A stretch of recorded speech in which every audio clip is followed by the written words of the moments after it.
Olá, bem-vindo ao nosso 54º caso, onde nós completamos um ano de atividades. E para comemorar esse um ano, onde nós tivemos mais de 137 mil visualizações, nós criamos um caso especial, onde o professor Alexandre e eu escolhemos, cada um de nós, 4 casos macabros.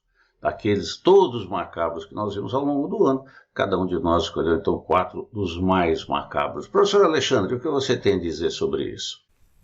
Olá, pois é, um ano, a gente já está no caso de número 54 e a gente já tem um estoque aí, né, professor Ricardino? A gente já tem alguns aí engatilhados para o ano que vem e eu gostei dessa velhinha de aniversário aí da tela de abertura. Muito bem. Nós vamos então, cada um de nós, apresentar os nossos 4 casos, né? Então, professor Alexandre, faça as honras de apresentar o primeiro. Tá bem então, obrigado. E vou começar então. Meu primeiro caso é o caso de número 17. É o caso em que uma empresa ela tem uma receita de venda, mas ela não tem custo. É muito curioso, né? Você imagina se isso existisse no mundo real, você só ter receita e não ter custo. Você não gasta nada para ter aquela receita, né? Você não consome nenhum recurso, nada. Seria bem interessante. O que pode ter acontecido aí? Não sei, de repente o valor que era para estar em custo estava em despesa? Pode ser. Mas é um caso curioso. Vocês podem dar uma olhada lá. Professor Ricardino, seu caso agora. O meu primeiro caso veio no episódio 32, intitulado Capital Não Contabilizado. Realmente, foi até colaboração de um ex-aluno. É um balanço que não consta do patrimônio líquido a conta capital. Quando se soma o passivo circulante mais o não circulante e o patrimônio líquido, ele bate com o total do ativo. O balanço fecha. Mas a conta capital não existe.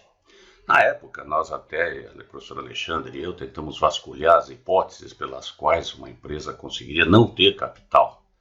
Mas não chegamos a nenhuma conclusão, não era, os números rejeitavam todas as hipóteses. E assim, chegamos a uma companhia misteriosa, num caso macabro. Uma empresa sem capital. Professor Alexandre, o próximo caso é seu. Ok, vamos então para o caso de número 19, é o caso da depreciação que encolheu. Ele desperta uma curiosidade, porque a conta de depreciação ela não pode encolher, ela pode. Então, de repente, você tem uma correção de erro. Então, durante o ano, a depreciação ela vai aumentando normalmente, a depreciação acumulada, né? Ela vai aumentando normalmente. Pode acontecer até mesmo dela reduzir por conta de uma baixa de um ativo. Ela pode ter uma correção de erro, mas foi verificado aí nas demonstrações contábeis e não foi encontrado nada que justificasse essa redução, seja por baixa, seja por correção de erro. Então isso faz com que o caso fique macabro, não é? Qual a explicação para essa depreciação ter desaparecido, né? Esse valor de depreciação ter desaparecido?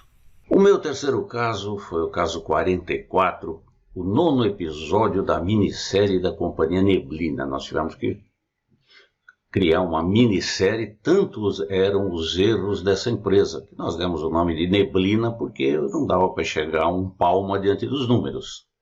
Uma coisa terrível.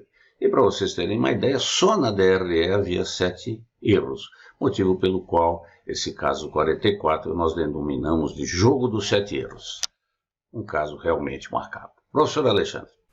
O caso 25 é um caso bem legal, é o caso em que é apresentado um saldo no passivo com valor negativo. Ah, mas eu já vi lá na minha empresa uma conta no passivo com valor negativo. Todas as contas do passivo com valor negativo estão erradas? Não. Existem contas redutoras, mas aí não é uma conta de obrigação. É uma conta redutora que ela ajusta o saldo da conta que está acima dela. Por exemplo, empréstimo a pagar, conta redutora embaixo, juros a transcorrer, encargos a transcorrer. Mas não é o caso aqui. Aqui é uma conta de obrigação que está negativa, a própria conta. O que poderia ter acontecido? Devo 100 e paguei 150? Paguei a mais. Então eu tenho o quê? Um direito, aí seria um ativo, se fosse esse o caso. Mas o que aconteceu? Não sabemos. Não tem nenhuma informação na demonstração contábil. Então, casos assim são macabros. Professor Ricardino, com você. E o meu terceiro caso é da companhia minimalista. Por que minimalista? Porque o ativo era composto de ativo circulante X, ativo não circulante Y, passivo circulante X, passivo não circulante Y, patrimônio líquido Z. Acabou. Para que conta? Para que detalhes? Balanço bateu, ativo passivo, então ficamos nisso. Caso 48, realmente macabro. Professor Alexandre. Caso 47 é o caso do lucro que sai da cartola. O que é isso? O valor que foi distribuído a título de lucro, de dividendos, não estava presente nas demonstrações contábeis. Ele foi distribuído um valor um pouco a mais, um pouco maior.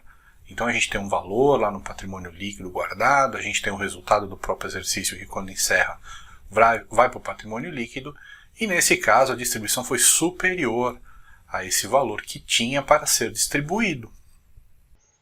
E o meu quarto e último caso foi a DFC com demonstração fajuta de caixa. Eu tive até que pôr aqui ao lado para relembrar, porque o artista, o contador, que preparou essa DFC, ele indica que as atividades operacionais correspondem a 453, isso está errado porque tem coisa aqui que não é operacional. A atividade de investimento zero também está errado porque tinha atividade de investimento. Atividade de financiamento 1,5 milhão. E aqui o espanto. Como ele tem que apresentar a variação de um ano para o outro, que é aqui de 241 mil, então 453 menos 1,5 milhão, pasmem, 241 mil. Simples assim. Isso é uma demonstração bem fajuta de caixa. E aqui nós nos despedimos agradecendo muitíssimo a você em todos os idiomas. Esperamos que vocês continuem nos dando a honra do seu acompanhamento, da sua dedicação para conosco. Professor Alexandre, suas despedidas, por favor. É isso aí, pessoal. Muito obrigado por nos acompanhar. Nós tivemos muitas visualizações nesse ano que passou. Isso mostra que o trabalho está sendo visto e como a nossa proposta desde o início sempre foi trazer casos para acabar ensinando, tanto que a gente não aponta dedo para ninguém, a gente não põe nomes e nem poderia. O nosso objetivo aqui é sempre trazer uma questão e, nos casos, como vocês têm acompanhado, a fundamentação para justificar a nossa opinião. Certo? Nos sigam, temos YouTube, que aí é Balanços Macabros com cedilha, temos Facebook, temos Instagram, nos acompanhe. E uma coisa que nós sempre ficamos felizes, além do número de visualizações, o público que acompanha a gente, um público muito legal, muito qualificado, um pessoal que realmente está interessado no assunto. Então, assim, só temos a agradecer. Temos até contribuições, né, do pessoal que segue a gente também agradece. E muito obrigado, vamos para mais um ano. Temos uma pausa agora, voltaremos a partir de fevereiro. Obrigado, pessoal.